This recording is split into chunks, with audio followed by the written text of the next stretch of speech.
I've been kicked out of the house. Can you let me stay just for tonight? What? You were kicked out? Grandpa, come live with us. Really? Are you sure? My father-in-law had been treated terribly by his son and daughter-in-law and was finally kicked out of their house.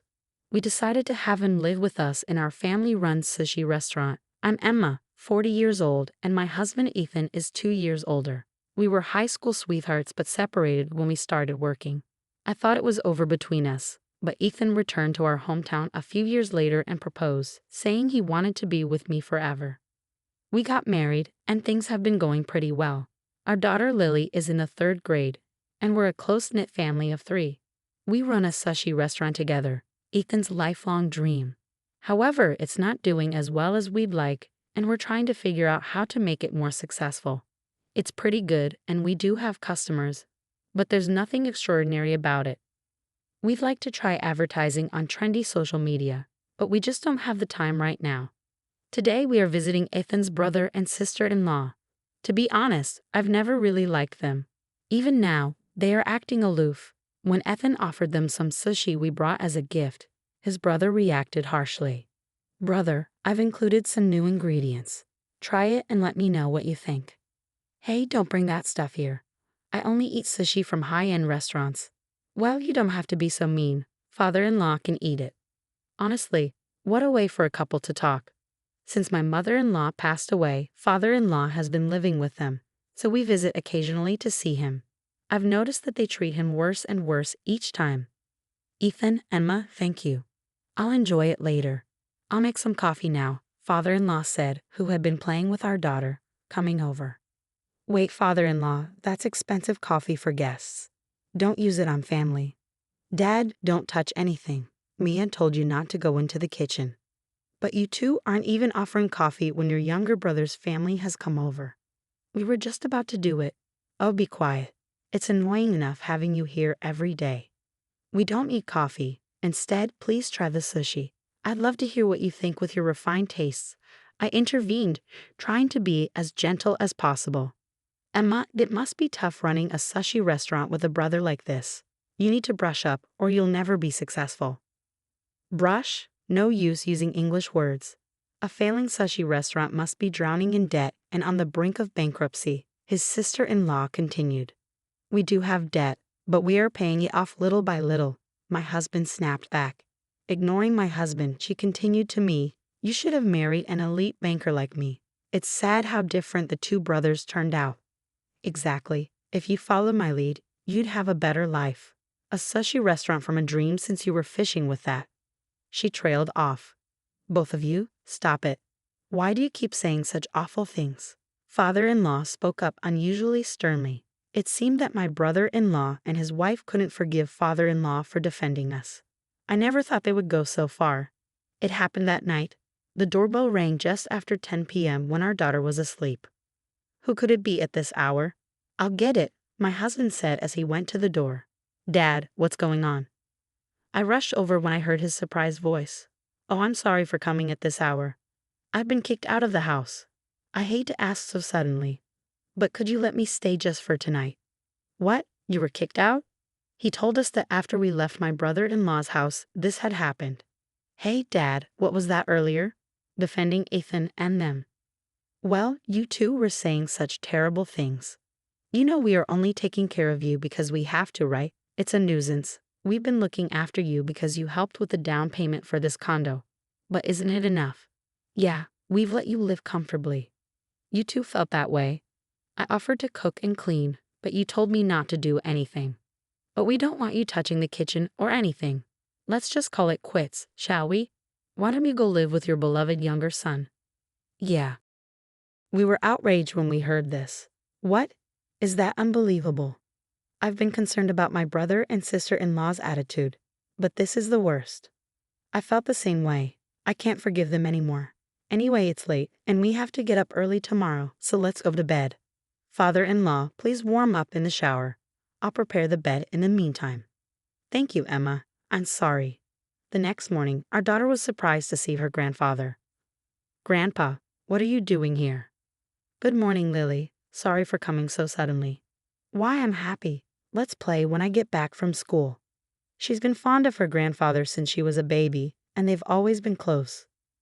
Mom, did something happen to Grandpa at that house? Oh well, a little. A 9-year-old girl is sharp and understands many things. He's always bullied at that house, and it's sad. Can't you live with us? What? Grandpa, come live with us. That night, our family unanimously decided to have father-in-law live with us. We had been worried about my brother-in-law and his wife looking down on father-in-law. But we couldn't forgive such terrible treatment. We had considered living with father-in-law before, but were concerned about what the family would say and couldn't bring it up. However, my husband was delighted and thanked me. We were most concerned about what our daughter would think, but she was the one who brought it up. So we were surprised. With that settled, it was time to act. My husband called his brother to report, but instead of apologizing, both my brother-in-law and his wife were thrilled. And so father-in-law became a member of our family. A few days later, father-in-law said he wanted to work at the sushi restaurant. It could be in lieu of rent. Don't worry about that. I've always loved cooking, and I actually worked at a sushi restaurant when I was young. Really? Before Ethan was born. And so father-in-law began to help out in the back of the sushi restaurant.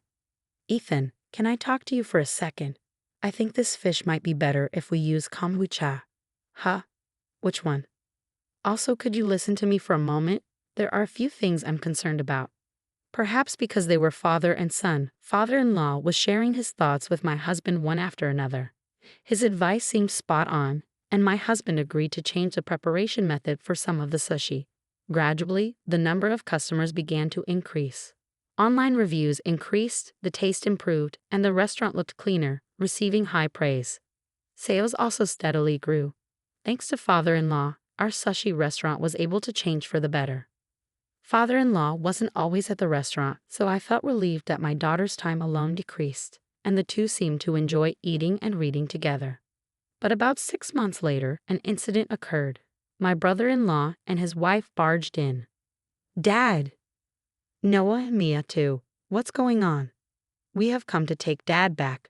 We were so surprised when you really left, even though we were just joking. Yeah, so let's go back quickly. What? What are this couple talking about? My husband and I exchanged glances. Noah, a joke? Besides, I'm working at this sushi restaurant, so I can't go back there. That's it. Sales have increased since Dad came here. Now it's a popular restaurant that has a talent for management. Management talent? That's not it. So I'm thinking of starting a sushi restaurant too. I've quit the bank, and the store will open next week. Come back and help me. Wait a minute. You kicked father-in-law out and never contacted him. And now you want him back. That's too convenient. Yeah, brother, don't be selfish. What? You're going against me? I can pull strings to make sure this small shop doesn't get a loan from the bank. What? Is that a threat? Anyway, I could have managed better from the start. You might be doing well now, but you'll probably go downhill soon. What did you say? Calm down, Emma. Father-in-law admonished me when I raised my voice. All right, I'll go back, he said. Father-in-law? Dad. Good, our luxury condominium is better, right? Let's go, my brother-in-law snorted at us. Father-in-law looked into our eyes, nodded once, and left. They came to take Grandpa back. That's weird. They'll bully him again for sure. Our daughter, who had come home and learned what happened, was furious. She was right. After all the terrible treatment, it was unbelievable that they would demand him back now that our shop was doing well. But we endured it, thinking that if father-in-law had decided, we had to accept it. However, a month later, father-in-law appeared before us again. I'm back. Father-in-law, what happened? I got kicked out again. What? It's okay. I expected this. I knew it would happen. My husband and I listened to father-in-law's story about what he had been doing at my brother-in-law's place. It was outrageous. So father-in-law began living with us again, and our daughter was overjoyed. Of course, he also returned to work at the sushi restaurant. Even after father-in-law left, we faithfully practiced his teachings, and sales didn't drop, but it was undoubtedly tough with fewer hands. However, we managed to run the shop efficiently again, and thanks to father-in-law, we could procure fresh and rare fish, and the number of customers kept increasing. Then my brother-in-law and his wife, who had heard about our success, barged in again. They had always manipulated father-in-law for their convenience and looked down on people. I couldn't forgive them anymore. What's going on here? No, what's the matter? What do you mean, what's the matter? Our shop's customers are decreasing while there's a line here. That's because Ethan's sushi is delicious and Emma's service is good, isn't it? We're making it just as you taught us in our shop. Did you teach us a fake recipe? I didn't teach you anything fake. Then why is there such a difference? First of all, who's making the sushi? A friend I hired. We plan to succeed in a high-end sushi restaurant together. You're not telling me that person is an amateur, are you? No way, he has a chef's license. Where did he train, and for how many years? Huh? Training? Are you underestimating sushi chefs? Just having a chef's license doesn't mean you can serve sushi to others. But with that recipe, even this guy wasn't doing well until he was taught by Dad. And then he prospered. What are you talking about, brother? I trained for years to open a sushi restaurant. Even I had to study, prepare, and redo things after opening. I couldn't just serve new sushi right away. Also, you're advertising your shop as a high-end restaurant, right? I saw your website. Even if you could serve the same taste and sushi as us, no one would come if you charged double the price. Why? Even if they come once, if it's expensive and tastes amateur, they won't come again. Isn't that obvious? Hey, don't act so high and mighty. I'm more professional in management. Enough. What? Father-in-law shouted, you may have worked in a bank and know about management, but that's not enough to run a restaurant. For sushi, you need knowledge about fish, how to cut it, how to preserve freshness, and it takes years of training to make sushi. Ethan has spent years learning. But that's why I asked you to write down everything about cutting and shaping with your guidance. My brother-in-law insisted. I did write everything down. I was even planning to guide you if you were serious, but you told me to leave because I was in the way. There's no way someone who was never trained can do it just by looking at a paper, father-in-law replied firmly. Oh, then my sister-in-law chimed in, guidance? Your brother only managed because he trained himself. But father-in-law is just an amateur fish lover acting all high and mighty. Do you have that condescending attitude towards customers too? Huh, I may be an amateur now, but when I was young, before I became a salaryman, I worked at a sushi restaurant, at Sushi Jan no less. That super famous place, even the branches run by disciples who have branched off are now impossible to book at. The master chef of that main shop is now quite a celebrity, which we used to learn together. If that's true, if you worked at such a successful sushi restaurant, there's no way you would have changed jobs to become a salaryman. My sister-in-law retorted. Normally that might be the case, but your mother was frail. Raising a child while working as a sushi chef from early morning to midnight was impossible. When you were born, I changed jobs and became a regular salaryman. No, it's a lie. It's not a lie. You can even check with Sushi January. What? Indeed, the sushi restaurant where father-in-law had worked when he was young had become so famous that no one didn't know about it. Thanks to father-in-law's personality, which had maintained relationships with his old colleagues and mentors, our family was blessed with good things like getting help with fish procurement at the market and learning about rare fish. My husband and I were also surprised that father-in-law's advice was so appropriate. If that's the case, I'll fire the guy I hired. Now I should hire a sushi chef, right? Then Dad and I will make an even more prosperous shop than this one. My brother-in-law, who quickly changed his tune, was firmly told by father-in-law. I'll make it clear. I have no intention of ever going back to your place. What? Why? It's suffocating there with restrictions on what I can touch and do. Living with Ethan and the others, I realized I was stifled. I've been complained about all the time, kicked out, and then called back for your convenience. We won't kick you out anymore, father-in-law's sister-in-law said with a forced smile. Even though you don't want to live together at all, huh? My sister-in-law froze with a pasted-on smile. You just want to call me back because you think it will make money, right? My sister-in-law seemed at a loss for words as father-in-law had hit the nail on the head. As I said earlier, having a manual alone won't do. You need to take time to hone your skills and most importantly, sincerity. You two are utterly lacking in that. But Dad, I apologize for everything so far. My brother-in-law tried to cozy up to father-in-law, trying to smooth things over with mere words. They were indeed a like-minded couple. Brother, it's time to start preparing for the evening business, so please leave. Please take your leave, my husband and I said in succession. You bastards, getting all cocky. I was an elite banker. I'll make sure you don't get any loans from now on. At that moment, the shop's door opened with a clatter. I'm home. Welcome back. Wait, Lily. I was surprised to see my daughter, who usually comes home through the back to our house, appear at the shop's entrance. Was that a threat just now? My daughter looked straight at my brother-in-law and his wife. You came to the shop before and yelled and said terrible things, and before that you bullied Grandpa at home all the time. What? What are you talking about, you cheeky girl? Just like a low-level couple's daughter. Mama, Papa. My friend Hannah's dad is a police officer, so I'll consult with him. Unexpected words came out, and the three of us were surprised. What? My brother-in-law and his wife turned pale. Hannah's dad is a very important person in the police. What? Let's go. We are leaving, brother. It was my innocent daughter's voice that was the last straw. My brother-in-law and his wife scrambled and ran out. Welcome back, Lily. Wow, that was a surprise.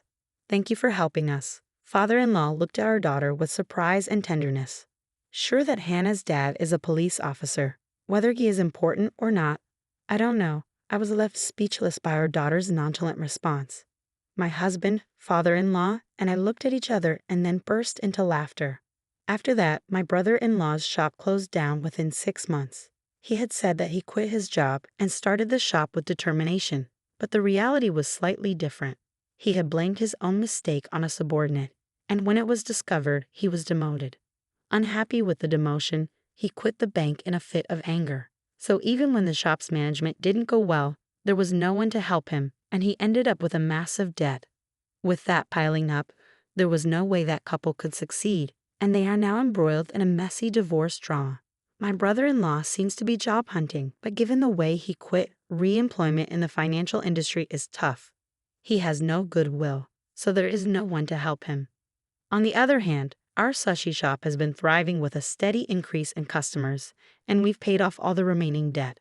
We've been featured in town magazines and on TV, and more people are sharing about us on social media, so we are busy every day. Of course, father-in-law is also helping out in the shop. I never thought I'd have such a fulfilling life at this age. Thank you so much. On our day off, as we were all eating cake, father-in-law said this with gratitude. We are the ones who should be thanking you. That's right, not just the shop, but even at home, we feel at ease and are helped because father-in-law is here. Thank you for loving Lily as well. Grandpa, let's play Othello. I won't lose today. Our daughter, who finished her cake first, called father-in-law from the living room. There will surely be more challenges ahead. The shop may face difficulties, and living together, we may get on each other's nerves at times. Life is long with its ups and downs. At such times, we'll look at each other and talk it out. If we share what we're all thinking, we'll surely overcome anything. Watching the smiles of our daughter and father-in-law, my husband and I smiled at each other.